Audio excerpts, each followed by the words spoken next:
Good morning. Pre primary അതുപോലെ തന്നെ Montessori മെറ്റീരിയൽസിനെ കുറിച്ച് നമ്മൾ പരിചയപ്പെട്ടുകൊണ്ടിരിക്കുകയായിരുന്നു. കഴിഞ്ഞ ക്ലാസ്സിൽ നമ്മൾ പ്രധാനപ്പെട്ട പ്രീ പ്രൈമറി മെറ്റീരിയൽസിനെ കുറിച്ച് മനസ്സിലാക്കി. ഇന്ന് നമുക്ക് മോണ്ടിസോറി മെറ്റീരിയൽസിനെ കുറിച്ച് മനസ്സിലാക്കാം. മോണ്ടിസോറി മെറ്റീരിയൽസ് പ്രധാനമായിട്ടും 4 സെക്ഷൻസ് ആയിട്ടാണ് ഉൾപ്പെടുത്തിയിട്ടുള്ളത്. അവ first one sensorial materials.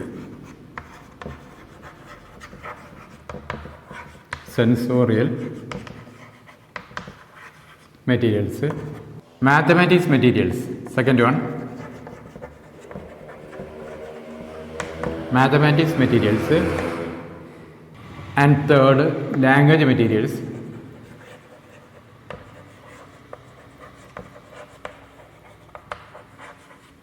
And fourth one, cultural materials.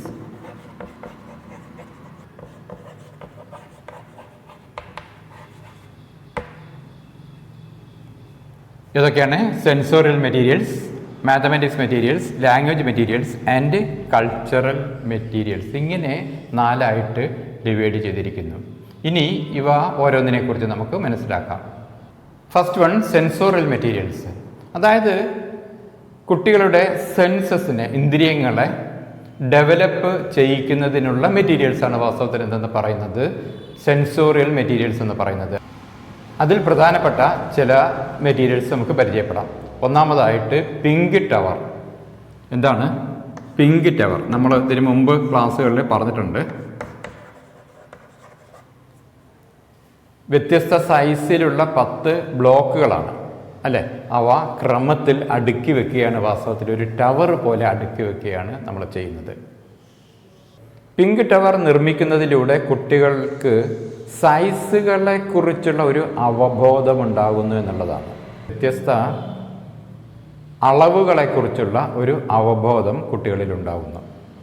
ഏറ്റവും വലുത്, ഏറ്റവും ചെറുത്, ഏറ്റവും ചെറുതിനും വലുതിനും ഇടയിലുള്ള മറ്റു സൈസുകൾ എന്നിവയെക്കുറിച്ച് കുട്ടികൾക്ക് ഒരു അവബോധമുണ്ടാകുന്നു. മാത്രമല്ല, ഇത് ചെയ്യുമ്പോൾ കുട്ടികളിൽ വളർന്നു വരുന്ന മറ്റു 2 ഡെവലപ്മെൻറ്റ്സ് എന്ന് പറയുന്നത് കോർഡിനേഷനും കോൺസെൻട്രേഷനുമാണ്. കോർഡിനേഷൻ ഏത് രീതിയിലാണ് സാധ്യമാകുന്നത്? കുട്ടി കണ്ണുകൊണ്ട് വളരെ സൂക്ഷ്മമായിട്ട് അവയുടെ സൈസിനെ നിരീക്ഷിക്കുന്നു. അതിനനുസരിച്ച് കുട്ടി സ്യൂട്ടബിൾ ആയിട്ടുള്ള ബ്ലോക്കുകൾ കൈകൊണ്ട് എടുക്കുന്നു. അപ്പോൾ അവിടെ ഒരു കോർഡിനേഷൻ നടക്കുകയാണ്, ഐ ഹാൻഡ് കോർഡിനേഷൻ. അതുപോലെ തന്നെ വളരെ ശ്രദ്ധയോടുകൂടി വേണം കുട്ടിക്ക് ഇതിൻ്റെ ഈ സൈസുകൾ മനസ്സിലാക്കുന്നതിന്. അപ്പോൾ അവിടെ ഒരു കോൺസെൻട്രേഷൻ കൂടി ഉണ്ടാകുന്നു. ഇങ്ങനെ വ്യത്യസ്തങ്ങളായിട്ടുള്ള ഡെവലപ്മെൻറ്റ്സ് സാധ്യമാകുന്നതിന് ഏതുകൊണ്ട് കഴിയുന്നു? പിങ്ക് ടവർ നിർമ്മാണം കൊണ്ട് കുട്ടിക്ക് സാധ്യമാകുന്നു. പിങ്ക് ടവർ പോലെ തന്നെ മറ്റൊന്നാണ് ബ്രൗൺ സ്റ്റെയർ. ഇതാണ്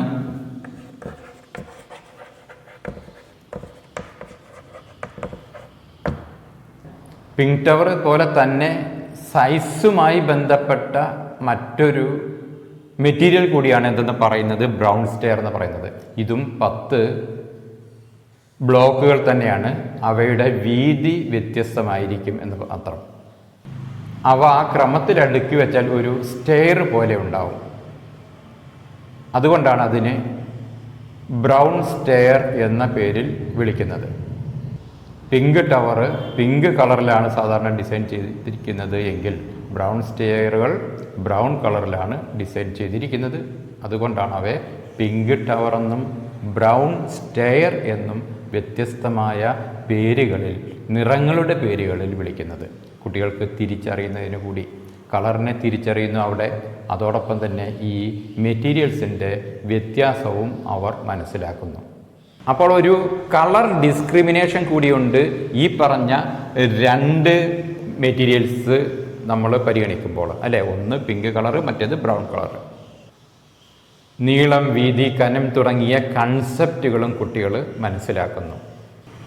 നേരത്തെ പറഞ്ഞ പോലെ തന്നെ ഐ ഹാൻഡ് കോർഡിനേഷൻ ഇവിടെ നടക്കുന്നുണ്ട്. അതോടൊപ്പം തന്നെ ഇത് എടുത്തു വെക്കുന്നതിലൂടെ അവരിലെ ഒരു മസിൽ കൺട്രോൾ കൂടി നടക്കുന്നു. അപ്പോൾ ഏതൊക്കെയാണ്? കോർഡിനേഷൻ നടക്കുന്നുണ്ട്, അതോടൊപ്പം തന്നെ മസിൽ കൺട്രോളും